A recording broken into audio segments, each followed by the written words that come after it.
الصحابة لا مثيل لعزمهم، هم سادته الدنيا هدى وفعالا، ومواقف مثل الجبال قد انجلت، وشمائل منهم زكت أفضالا. الراكعون الساجدون الزاهدون المكثرون صلاحهم أعمالا، هم قدوة بهداهم فلنقتدي، وبنهجهم نستشرف الأجيال.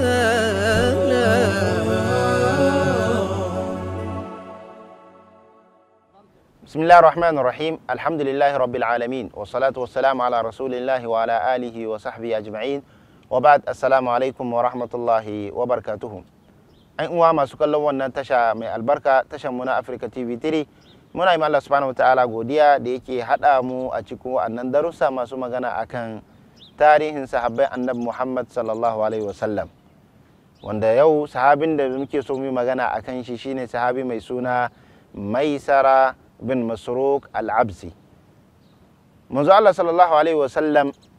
bayan Allah subhanahu wataala ya umurce shi akan cewa ya bayyana wannan addini, fasda bima tu'mar wa'rid 'anil jahilin, sai zamanto manzo Allah sallallahu alaihi wasallam yana rinka zuwa lungu lungu sako sako yana kiran Qurayshawa akan wannan addini, har ya zamanto dukkan lokacin da Qurayshawa suka zo a shekara, domin a shekara kowace shekara suna zuwa hajji, to duk lokacin da suka zo hajji, to kafin su hara ayyukan hajjin su nasu na shirka,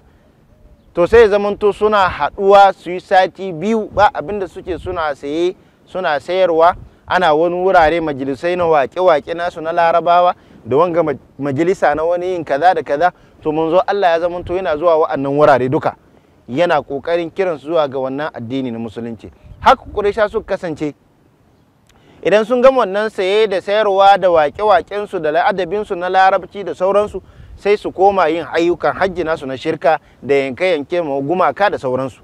To manzo Allah ya zamanto yana ribantan wannan taron da Qurayshawa suke duk shekara, sai yana shiga cikin wa'annan larabawa yana kiransu zuwa ga addinin musulunci. Bal ya zamanto yana zuwa kabila-kabila, sai ya tambaye wai ina kabilan kaza sun zo hajji, aikin hajji nan, sai a ce mushi ya je wurin su ya ta kiran su ga wannan addinin musulunci. Haka yake sai da ya je wasu kabilar da ake kira kabilar Abs. Wannan kabila na Abs sai zo a cikin su yana yi musu wa'azi, yana kiran su ga addinin musulunci, har sai da wani daga cikin wannan kabila ya tashi yayi magana. Wannan mutum shine Maisara bin Masruq. Maisara shine sahabin da muke magana akan shi a yau. Ya tashi yayi magana, yake ya mutane na, ya ku kabilata, ya ku al'ummata da muka zo wannan gari, yace wallahi ya kamata mu yi kanmu wa'azi, mu ji abin da wannan mutum yake kira mu zuwa a gare shi, tunda wallahi abin da yake kira a gare shi shi abu ne na kwarai, babu wani siffofi na kwarai ko ɗabi'u na gari face ya kira mu zuwa gare shi. Saboda haka ku bari mu yi mai biyayya akan abin da yake kira mu zuwa gare. Daga nan kawai wani daga cikin mutane, dama ba a rasa ɓata gari, kawai sai ki haba da Allah Maisara kai mutane shiru. Da a ce abin da ya zo da shi alheri ne, da a ce abin da ya zo da shi akwai abin kwarai a ciki, da mutanen nashi ba su ture shi ba, da mutanen nashi ba su kore shi ba, da mutanen nashi ba su karyata shi ba, da mutanen nashi ba su zamanto sun nisance shi ba. Za ka zo ka ce mana wai ya bi mutane kawai mu zo mu bi shi, ai da abin da yake kira a gari, ai da mutanen nashi ba su ƙi shi ba. Manzo Allah sallallahu alaihi wasallam haka yayi hakuri da wannan raddin da aka bashi, amma duk da haka da ya ga cewa wannan mutum sahabin nashi kafin ya musulunta Maisara akwai alamun alkhairi tare da shi, manzo Allah sai ya zo a wurin shi yayi mai magana, yayi ta kiran shi zuwa ga addinin musulunci. Wallahi ni na san duk abin da kake kira na zuwa gare abu ne na gaskiya, kuma ni na tabbata ya ku al'umma ta ku saurara, wallahi abinda wannan mutum yake kira zuwa gare shi, wannan abun duk sai ya cika duniya ga baki ɗaya. Wannan addinin nashin da yake kira gare, yake manzo Allah a jehe yake mishi, amma ni ba zai yi wa nabi wannan addini naka ba. Saboda mi, tun da kaga mutane na dukkaninsu babu wanda ya bi ra'ayina, da wuya a ce kuma ni na zo na bi wannan addinin naka. Haka manzo Allah sallallahu alaihi wasallam ya ci gaba da da'awa har lokacin da aka ba da izini zuwa hijira, aka yi yakunkuna, aka yi saura, har lokacin da aka buɗe garin Makka, sai zamanto mutane na ƙasashe daban-daban da ƙauyuka da birane suna yi ta zauwa suna shiga cikin musulunci. To daga cikin wa'anda suka zo wannan ranan don su shiga cikin musulunci akwai wannan sahabi mai suna Maisara bin Masruq. Maisara da ya zo ya haɗu da manzo Allah sallallahu alaihi wasallam, sai ce manzo Allah sallallahu alaihi wasallam, shin ko ka gane ni? Manzo Allah ya ce haba, ai na gane ka, ba kai ne ranar kaza kaza shekaru kaza da suka shige da na zo wuri kaza na kira kabila kaza Abs, kai ne ka tashi kai magana kaza kaza kuma kaza kaza, sai manzo yake manzo Allah kwarai kwa wallahi ni dai ne. Saboda haka sai nuna cewa ya shiga cikin musulunci, yayi kalimatu shahada, ya shiga musulunci. To da ya shiga musulunci kawai sai manzo Allah ya taimai bishara da falala addinin musulunci yake da sauransu. Sai manzo Allah tambaya, yace manzo Allah kaga waɗannan mutanen da muke tare da su a wannan rana, wa'anda gungun tawagar da muka zo tare da su wannan rana da ka zo kana yi mana wa'azi tare? Manzo Allah ce eh. Yake to wallahi yanzu dukkan su ba wanda an raye, dukkan su sun rasu, ni kadai ne wanda nake da rai a cikin su. Saboda haka kuma wallahi manzo Allah tun ranar da muka rabu da kai nike ta fatan na zo na shiga cikin wannan musulunci, wallahi ban samu dama, sai da naji aka ce kun bude garin Makka nace to yanzu babu wata uzurin da nake da shi, ya kamata na zo na same ka da shiga wannan addinin musulunci. Saboda haka sai yake manzo Allah ma ina da tambaya guda, sun wa'annan mutanen da muke tare da su da ba su shiga wanga addinin da na zo na shiga cikin shi yau ba, shin wai meye makoman su a wurin Allah? Manzo Allah ya ce mishi to duk wanda ya zamanto ya rasu ba tare da yin imani da wannan addinin da na zo da shi ba, to wannan mutum yana cikin wuta. Daga nan kawai Maisara sai ya kama